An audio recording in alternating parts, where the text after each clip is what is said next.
누가복음 15장 11절에서 32절 말씀입니다. 제가 읽고 마지막 절은 함께 읽도록 하겠습니다. 그러나 성령의 열매는 사랑과 기쁨과 화평과 오래 참음과 친절과 선함과 신실함과 온유와 절제입니다. 이런 것들을 금지할 율법은 없습니다. 누가복음 말씀입니다. 예수께서 말씀하셨습니다. 어떤 사람에게 두 아들이 있었다. 작은 아들이 아버지에게 말했다. 아버지, 재산 중에서 제가 받을 몫을 주십시오. 그래서 아버지는 두 아들에게 살림을 나눠주었다. 며칠 뒤 작은 아들은 자기가 가진 것을 모두 챙겨서 멀리 다른 나라로 떠났다. 그리고는 거기서 방탕하게 살면서 그 재산을 낭비했다. 그가 모든 것을 탕진했을 때 그 나라 전역에 심한 흉년이 들어 형편이 어려워지기 시작했다. 그래서 그는 그 나라 사람에게 일자리를 얻었는데 그 사람은 그를 들판으로 내보내 돼지를 치게 했다. 그는 돼지가 먹는 쥐엄나무 열매라도 배를 채우고 싶었지만 그것마저 주는 사람이 없었다. 그제야 제정신이 들어서 말했다. 내 아버지, 집에는 양식이 풍부해서 일꾼들이 먹고도 남는데 나는 여기서 굶어 죽는구나. 내가 일어나 아버지에게 돌아가 말해야겠다. 아버지, 제가 하늘과 아버지께 죄를 지었습니다. 저는 더 이상 아버지의 아들이라 불릴 자격이 없으니 그저 하나의 일꾼으로나 삼아 주십시오. 그리고서 아들은 일어나 아버지에게로 갔다. 아들이 아직 멀리 있는데 그 아버지는 아들을 보고 불쌍히 여겨 아들에게 달려가 그의 목을 껴안고 입을 맞췄다. 아들이 아버지에게 말했다. 아버지, 제가 하늘과 아버지께 죄를 지었습니다. 이제 아들이라고도 불릴 자격이 없습니다. 그러나 아버지는 종들에게 말했다. 어서 가장 좋은 옷을 가져와 이 아이에게 입혀라. 손가락에 반지를 끼우고 발에 신을 신겨라. 살찐 송아지를 끌어다 잡아라. 잔치를 벌이고 즐기자. 내 아들이 죽었다가 다시 살아났다. 이 아들을 잃었다가 이제 찾았다. 이렇게 그들은 잔치를 벌이기 시작했다. 그런데 큰 아들은 들에 나가 있었다. 그가 집 가까이에 이르렀을 때 음악과 춤추는 소리가 들렸다. 그래서 하인 하나를 불러 무슨 일인지 물어보았다. 하인이 대답했다. 동생이 왔습니다. 동생이 건강하게 무사히 돌아와서 주인 어른께서 살찐 송아리를 잡으셨습니다. 큰 아들은 화가 나서 들어가려 하지 않았다. 그러자 아버지가 나와 그를 달랬다. 그러자 큰 아들이 아버지에게 이렇게 말했다. 보십시오. 저는 여러 해 동안 아버지를 위해 종노릇하고 무슨 말씀이든 어긴 적이 없습니다. 그런데 제게는 친구들과 함께 즐기라며 염소 새끼 한 마리도 주시지 않았습니다. 그런데 창녀와 함께 아버지의 재산을 탕진한 아들이 집에 돌아오니까 아버지는 그를 위해 살찐 송아지를 잡으셨습니다. 아버지가 말했다. 얘야, 너는 항상 나와 함께 있지 않느냐? 또 내가 가진 모든 것이 다 내 것이다. 함께 읽도록 하겠습니다. 그러나 내 동생은 죽었다가 다시 살아났고 내가 그를 잃었다가 찾았으니 우리가 잔치를 벌이며 기뻐하는 것이 당연하다. 아멘. 네, 여러분들 오래 참는다 또는 인내한다, 오래 참음이라는 단어를 들으면 어떤 이미지가 떠오릅니까? 아마 지난 주간 롱 위켄드 이 휴일을 앞두고 어떻게든 이번 한 주만 참아보자 라는 그런 심정으로 직장에서 참아왔던 그러한 여러분들의 모습을 떠올릴 수도 있겠습니다. 아마 내일 직장에 안 간다, 학교에 안 간다는 그런 생각으로 또 편안하게 이 자리에 앉아 계신 분들도 있고 또 여행을 떠나신 분들도 계실 것 같습니다. 누군가는 또 오랫동안 악착같이 이 철봉에 매달려 있는 그 오래 참음을 떠올리기도 하고, 다이어트를 시작한 사람이 뷔페에 가서 절대 막 먹지 않고 계속 참고 있는 그러한 오래 참음, 인내도 생각할 수가 있습니다.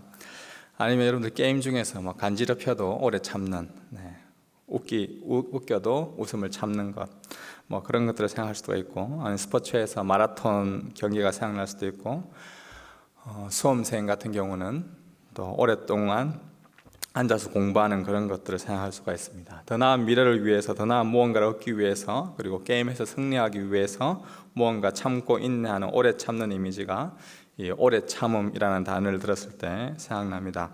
그렇다면 오늘 성령의 열매로서 살펴볼 이 오래 참음은 어떠한 뜻일까요? 앞에서 우리가 잠깐 나누었던 이러한 오래 참음과는 조금 사뭇 다를 것입니다.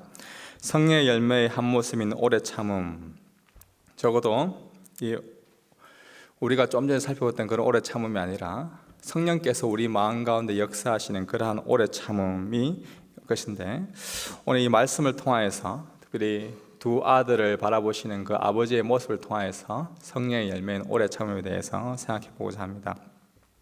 우리가 읽었던 11절의 시작은 어떤 사람에게 두 아들이 있었는데 라고 시작합니다. 즉 두 아들을 두고 있는 어떤 아버지에 대한 이야기입니다.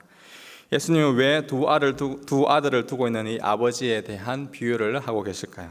오늘 본문 바로 앞에 있는 두 가지 비유가 더 나오는데 첫 번째는 잃어버린 양에 대한 비유가 나오고 두 번째는 잃어버린 드라크마에 대한 비유가 나옵니다. 둘 다 잃어버린 것에 대한 비유입니다. 그리고 나와서 더불어 이어지는 오늘 본문은 어떤 아버지에게 두 아들이 있는데 이 두 아들도 아버지에게 잃어버린 아들들임을 이야기해주고 있습니다. 아버지의 집에서 꾸준하고 성실하게 일하고 있는 그 큰 아들도, 그리고 아버지의 집을 떠나 멀리 먼 나라로 떠난 작은 아들도, 이 두 아들 둘 다 잃어버린 아들임을 말해줍니다. 이 극단적인 두 아들을 대조하여 이야기하신 이유는 예수님이 말씀을 듣고 있는 이 두 부류의 사람이 있었기 때문입니다. 누가복음 15장에 보면 이렇게 나옵니다. 1절에 세리인들과 죄인들이 모두 예수의 말씀을 듣기 위해 모여들었습니다. 그러자 바리새파 사람들과 율법학자들이 크게 웅성거리기 시작했습니다. 이 사람이 죄인들을 맞아들여 그들과 함께 음식을 먹는다. 첫 번째 부류의 사람들은 잃어버린 세리들과 죄인들과 같은 사람입니다. 세리들과 죄인들은 오늘 우리가 읽었던 이 비유에서 전형적인 이 작은 아들이라고 볼 수가 있습니다. 이들은 성경이 말하고 있는 도덕법, 율법을 잘 지키지도 않고 일반적인 유대인들이 따르고 있던 그러한 정결법에 대해서도 그들은 지키지 않던 자들입니다. 말 그대로 자기들이 하고 싶은 대로 원하는 대로 마음껏 살았던 자들입니다. 이들은 일반적으로 세워놓은 사회 규범과 가정에 대한 전통적인 윤리를 혐오하고 싫어하는 자들이죠. 꼭 규칙이 있어야만 하나 내 마음대로 내 뜻대로 살아도 되는 것 아닌가. 전형적인 오늘날 우리 포스트 모더니즘 시대의 모습이라고 할 수가 있습니다. 사회의 제도와 규율에 얽매이기를 싫어해서 집을 떠납니다. 사회를 떠나서 내가 원하는 대로 하고 싶은 대로 가서 욕망대로 살아가는 그러한 자들이 바로 세리들과 죄인들입니다. 반면 2절에 나오는 바리새파 사람들과 율법학자들이 함께 또한 이 비유를 듣고 있습니다. 이들은 예수님이 말씀하시는 비유에서 전형적인 큰 아들, 큰 형과 같은 자들입니다. 어렸을 때부터 배워왔던 사회의 질서와 제도에 비교적 잘 순응하고 순종하고 받아들이는 사람들입니다. 교회 다니는 사람들 중에서 전형적인 모태신앙으로 신앙생활을 해왔던 착실한 모범생일 수 있습니다. 매주일 열심히 지각도 하지 않고 헌금도 빼먹지 않고 드리고 성경책도 꼬박꼬박 잘 들고 다니는 모태신앙인입니다. 충실하게 예배하고 꾸준히 기도 생활도 하고 또한 성경 읽기표에 따라서 계획에 따라 성경을 또 열심히 읽는 자들입니다. 이들은 뭐든지 스스로 잘 해내고 성취하는 그런 부류의 사람들이기 때문에 둘째 아들과 같은 세리들과 죄인들 같은 부류들을 잘 이해하지 못합니다. 오히려 그들의 잘못을 정죄하고 비판하기를 즐겨하죠. 조금 전 보았던 말씀에도 죄인들과 함께 음식을 먹고 있는 예수님을 향해 분노하며 크게 웅성거렸습니다. 예수님은 자신의 말씀을 듣고 있던 이 두 부류의 사람, 작은 아들과 같은 사람, 큰 아들과 같은 사람, 이 두 아들을 향해 오래 참으시는 그 아버지에 대해서 이야기하고 있습니다. 먼저 작은 아들을 오래 참으시는 아버지의 모습은 어떠한지 살펴보겠습니다. 우리 15장 12절 말씀 한 번 더 같이 읽어보겠습니다. 작은 아들이 아버지에게 말했다. 아버지 재산 중에서 제가 받을 목을 주십시오. 그래서 아버지는 두 아들에게 살림을 나눠주었다. 작은 아들은 아버지 재산 중에서 자기가 받을 유산을 미리 당겨달라라고 이야기합니다. 고대 근동의 일반적인 유산 분배법은 아버지가 죽은 후에 사후에 유산을 처리하게 됩니다. 그러나 먼저 유산을 달라고 하고 있습니다. 큰아들은 다른 자녀들보다 2배의 유산을 받고 아들이 둘이라고 생각했을 때 큰아들은 3분의 2, 나머지 둘째 아들은 3분의 1을 받게 됩니다. 그 3분의 1의 유산을 먼저 작은 아들이 아버지에게 달라고 요구하고 있는 것이죠. 조금 건방지게 이야기하자면 아버지 좀 빨리 죽었으면 좋겠습니다 라고 바라고 있는 그 아들의 모습입니다.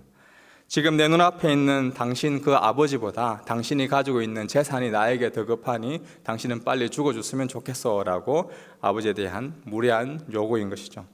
이런 무례한 작은 아들의 요구에 아버지는 어떻게 반응하고 있습니까? 당시 아주 고도의 가부장적인 사회입니다. 아버지로서 이런 무례한 아들을 혼내키고 바깥으로 쫓아낼 수도 있습니다. 너희는 집에서 떠나라 라고 이야기할 수도 있었습니다. 그러나 아버지는 아들의 요구를 들어주며 살림을 나눠줍니다. 고대 사회에서 이 살림이란 땅입니다. 땅은 집안 대대로 물려받을 생명과 같은 것입니다. 그러나 아버지는 이 작은 아들을 위해 그 땅을 기꺼이 팔았습니다. 그 먼 나라로 떠난 작은 아들을 어떻게 지냅니까? 흥청망청 아버지의 재산을 자기 마음대로 자기 뜻대로 사용합니다. 먹고 싶은 것, 놀고 싶은 것, 하고 싶은 것, 육체의 모든 정욕들을 여자들과 친구들과 하는 이들과 함께 놀면서 재산을 다 써버립니다. 그리고 꽃피 불린 생활 방식에서 계속해서 이어지자 결국 전 재산을 다 날려버립니다. 또한 엎친데 덮친 격으로 갑작스런 흉년으로 인해 먹을 것이 없어지고 겨우 다른 사람의 땅에서 굶어 죽을 신세가 되자 그제서야 정신이 들었던 작은 아들이 혼잣말로 다시 집으로 돌아오기를 계획하고 있죠. 이미 아버지의 집에서 떠날 때 아들로서의 신분은 포기했습니다. 그렇기에 그저 아버지의 집을 머무는 종이 아니라 인근 마을에서 품삯을 받으며 살아가는 일꾼의 하나로 돌아가서 아버지의 빚을 갚아보겠다고 생각했습니다. 그리고 작은 아들은 아버지가 있는 마을로 돌아갑니다. 터벅터벅 돌아가는, 그리고 마을이 앞에 눈앞에 들어왔을 때 어떤 일이 일어납니까? 20절 말씀입니다. 그러고서 아들은 일어나 아버지에게로 갔다. 아들이 아직 멀리 있는데 그 아버지는 아들을 보고 불쌍히 여겨 아들에게 달려가 그의 목을 껴안고 입을 맞췄다. 고대 중동의 문화 관습을 볼 때 어린아이와 여자들은 뛰어다닐 수 있었으나 가부장은 절대 달리는 일이 없습니다. 아무리 급하더라도 그들은 걸어 다녔죠. 그것이 그 가장의 기품이었고 체면이었습니다. 그러나 아버지는 지금까지 오랫동안 참고 기다렸던 그 작은 아들이 저 멀리에서 오는 것을 보는 순간 모든 체면들을 다 내려놓고 뛰어갑니다. 작은 아들이 걸어오는 모습이 저 멀리 겨우 들어왔음에도 불구하고 아버지는 작은 아들을 알아차리고 불쌍히 여겨 달려가 그의 목을 껴안고 맞추며 다시 그를 아들로 받아들이는, 오래 참고 기다렸던 그 아들을 받아들이는 그 아버지의 모습을 우리는 볼 수가 있습니다.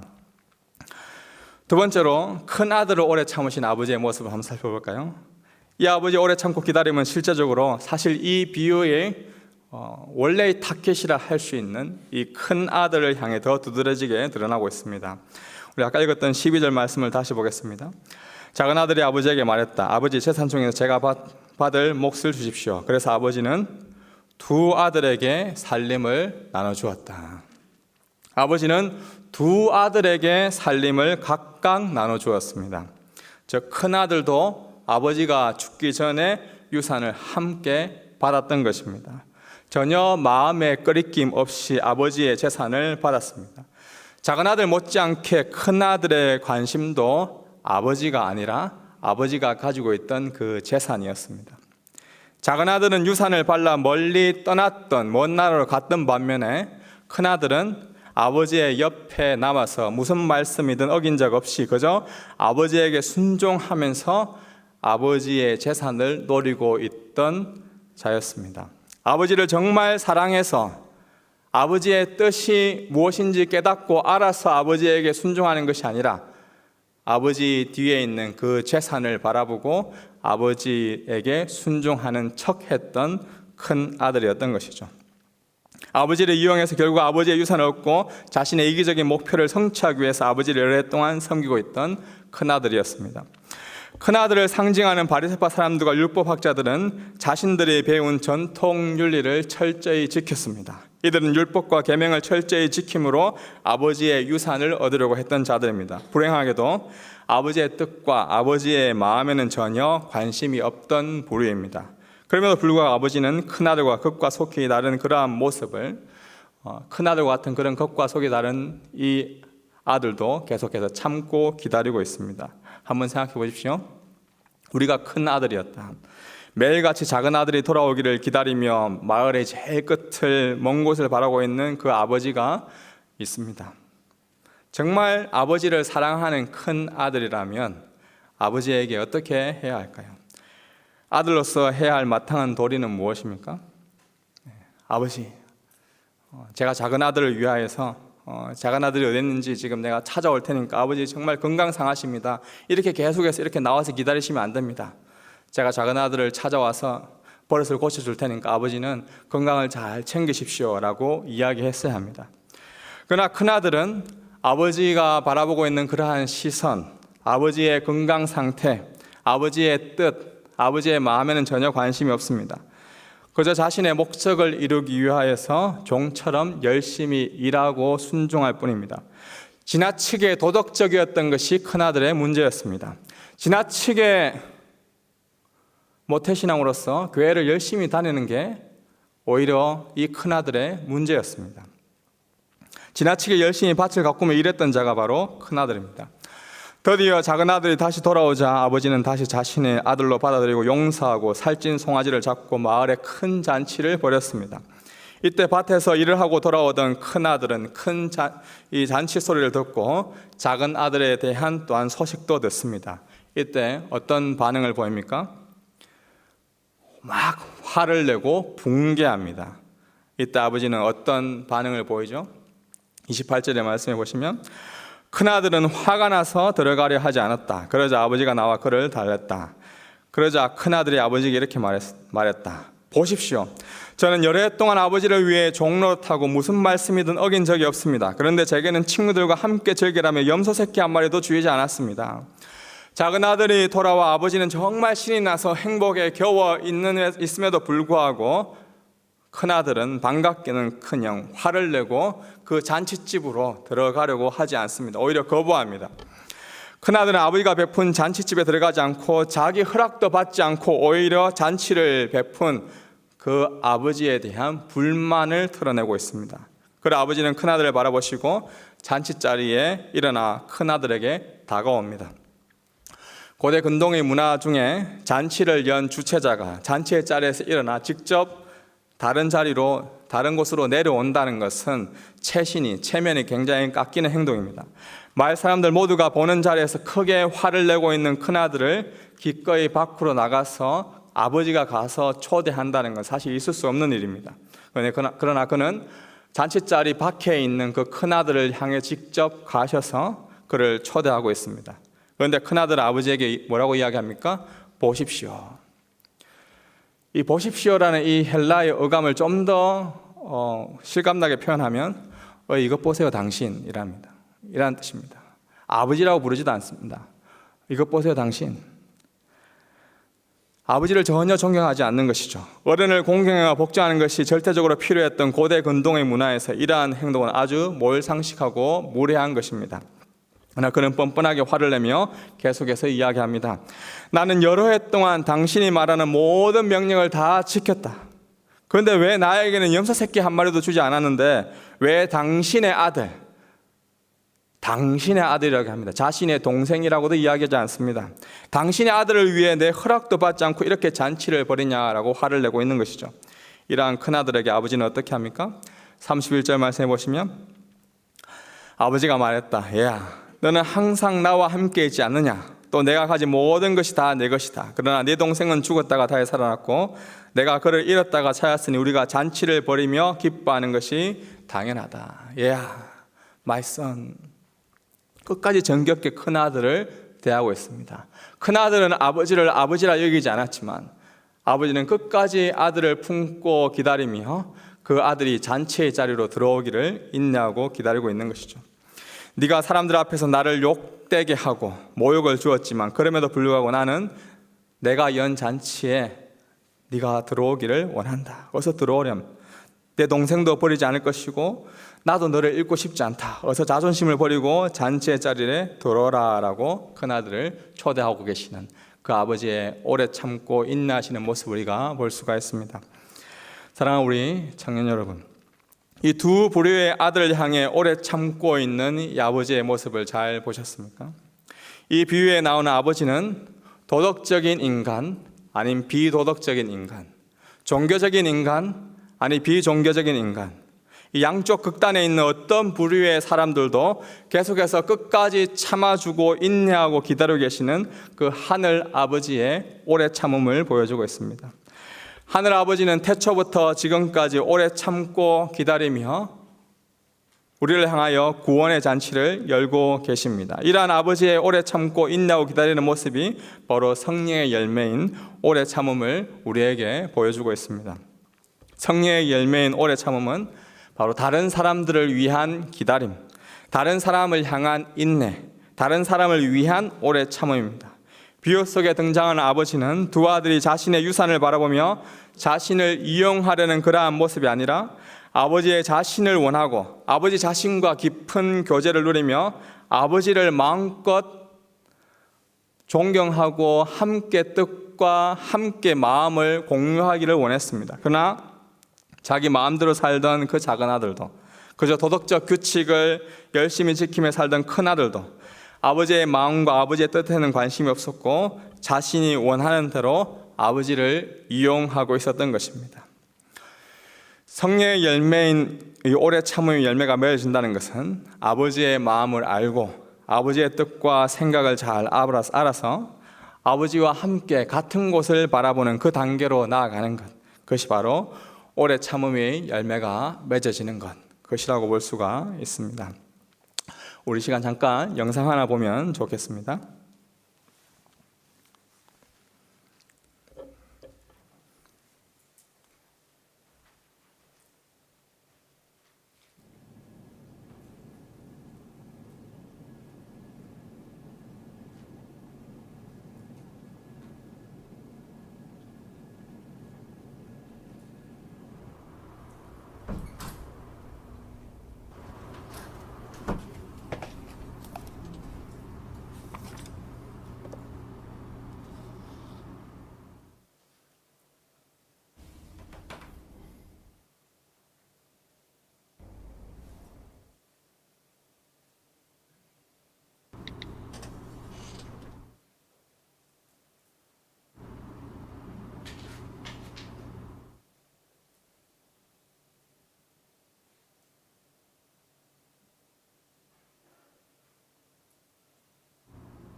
총선이 아빠 김용봉, 난 신왕철 아빠 신현기. 이영근입니다. 큰아들이. 저 영우 아버지 되는 사람입니다. 조유섭 아빠. 진영이 아빠. 성함은 김성복.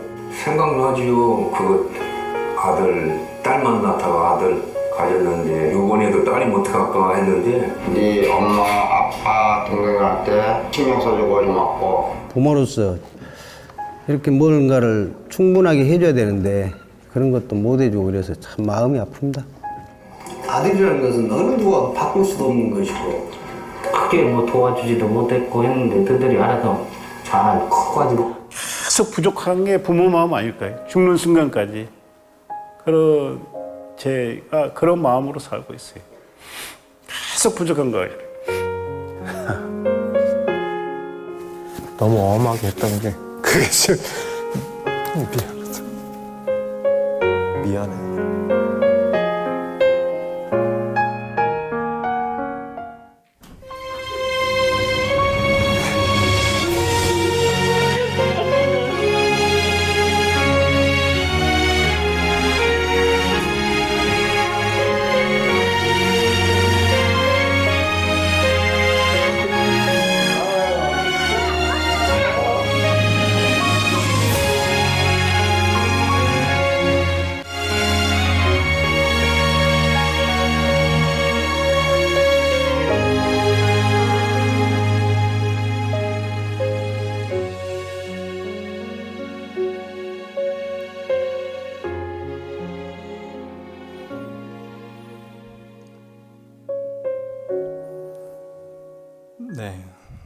여러분에게 아버지는 어떤 분이십니까? 늘 그 자리에 있는 분, 곁에 있는 것만으로도 든든함이 하늘 같은 그러한 아버지를 생각할 때 오래 참음이라는 그러한 단어가 생각납니다. 아버지는 아들을 그리고 모든 자녀들을 항상 기다려주고 사랑해주는, 자녀들을 향해서 항상 미안해 하시는 분이시죠. 이 땅의 대부분 아버지들은 다 그렇습니다. 물론 너무나 죄송스럽게도 종종 어떤 아버지들은 오래 참지 못하고 인내하지 못하고 가정을 떠나 자녀들 곁을 떠나 버린 분들도 있습니다. 이런 아버지들로 인하여서 상처받고 또 아픔을 겪은 그러한 분들이 혹여나 이 자리에 계실지 모르겠습니다. 사실 모든 우리 육신의 아버지들 모두가 오래 참고 인내하며 기다려주면 좋겠지만 대부분 우리보다 먼저 곁을 떠나십니다. 영원한 잔치, 영원한 안식처, 그 가정을 품어줄 것 같은 그러한 아버지인 줄 알았지만 육신의 연약함 때문에 함께하지 못하고 사실 먼저 죽음을 맞이하고 떠나버리는 것이죠. 여기 있는 우리도 언젠가 다 부모가 될 것이고 또 할아버지, 할머니가 되고 언젠가 다 떠나게 될 것입니다. 여러분들 기억하시기 바랍니다. 영원한 우리의 하늘 아버지가 계십니다. 그 하늘 아버지는 세상이 시작되기 그 태초 전부터 계셨고 또 영원히 계십니다. 그 하늘 아버지께서 오래 참고 기다리고 계십니다. 2023년 오늘 이 순간을 위해서 오랫동안 기다려 오셨고 계속해서 또한 기다리고 계시는 그 하늘 아버지가 있습니다. 그저 우리 인간이 사실 오래 참지 못하고 하나님을 외면하고 떠나는 모습이 우리에게 나타날 뿐이죠. 하나님은 어제나 오늘이나 영원토록 동일하게 우리를 기다리고 계십니다. 오래 참고 기다리시는 그 하나님, 오래 참음의 열매인 성령의 열매를 영원전부터 영원까지 간직하고 계시며 우리를 품고 계시는 그 하나님 아버지 품 앞으로 나아오십시오. 그분이 바라보는 그 방향, 하늘 아버지께서 바라보시는 그 시선, 하늘 아버지께서 바라보는 그 마음으로 우리의 마음이 향하지 않겠습니까? 특별히 우리에게 소망이 있는 것은 오래 참고 기다리시는 그 아버지의 마음을 온전히 성취하신 우리의 진정한 큰 아들, 우리 예수 그리스도가 계시다는 사실입니다. 비유 속에 나오는 큰 아들은 아버지의 마음과 뜻을 알지 못하고 그저 자신의 욕심, 자신의 아버지의 그 재산을 성취하기만을 기다리며 묵묵히 아주 나쁘게 도덕적으로 살아갔던 자입니다. 그러나 우리의 진정한 아버지, 진정한 큰 형 되시는 예수님은 먼 나라 이 땅에 오셔서 둘째 아들 같은 우리를 사랑하셔서 우리를 그 아버지의 품으로 인도해 가시는 진정한 큰 형이 되십니다. 둘째 아들은 우리를 아버지 품으로 다시 데려오기 위해 자신의 목숨을 기꺼이 십자가에 내어 놓으셨습니다. 살찐 송아지가 아니라 자신의 목숨을 내어 놓으시고 하늘 아버지가 열어놓았던 그 잔치자리에 우리를 인도해 주셨습니다. 그 영원한 아버지의 품으로 거할 수 있도록 우리를 인도하신 우리의 진정한 큰형 예수 그리스도, 그분을 받아들이십시오. 그분을 믿으십시오. 결국 성령의 열매인 오래 참음의 열매가 풍성해진다라는 것은 어떤 삶을 사는 것일까요? 나 자신의 행복을 위해 오래 참고 나를 위해 인내하고 나를 위해 기다리는 그러한 삶이 아닐 것입니다. 오히려 우리를 위해 기꺼이 하늘 영광을 다 버리시고 먼 땅 이 땅으로 오신 그 예수 그리스도의 그 섬김, 우리를 위하여 자신의 기꺼이 자신의 생명까지도 아끼지 아니하고 내어놓으신 그 큰형 되신 예수 그리스도의 그 섬김, 그것을 기억하면서 내가 아닌 다른 사람을 위하여 이타적인 삶을 살아가는 것, 이타적인 삶을 위해서 다른 사람을 위해서 좀 더 인내하고 참고 견디는 것, 그것이 바로 성령의 열매가 맺어지는 삶이 아닐까요? 태초부터 지금까지 오래 참고 기다리시는 그 하늘 아버지의 오래 참음을 기억하며 지금 우리가 오래 참고 인내하며 기다려야 할 우리의 가족, 우리의 친구, 우리의 직장의 동료, 우리의 이웃들은 없는지 한 주간 돌아보는 오래 참음의 열매가 맺어지는 이 한 주간 되기를 소망합니다. 말씀을 맺겠습니다. 아버지의 뜻과 아버지의 마음을 모르고 그저 막무가내로 먼 나라로 떠나 작은 아들, 그 작은 아들과 같은 그러한 자들이 혹여나 이 자리에 있습니까? 아니면 아버지의 곁에 머물고 있지만 모태신앙으로서 여전히 교회에는 있지만 내가 정말 아버지를 사랑해서 교회에 있는 것이 아니라 습관적으로 신앙생활하고 있고 이렇게 해야 구원받는다고 해서 아버지를 사랑하는 마음도 없이 신앙생활하는 종교생활을 하는 그런 큰 아들과 같은 그런 부류가 혹여나 이 자리에 있습니까?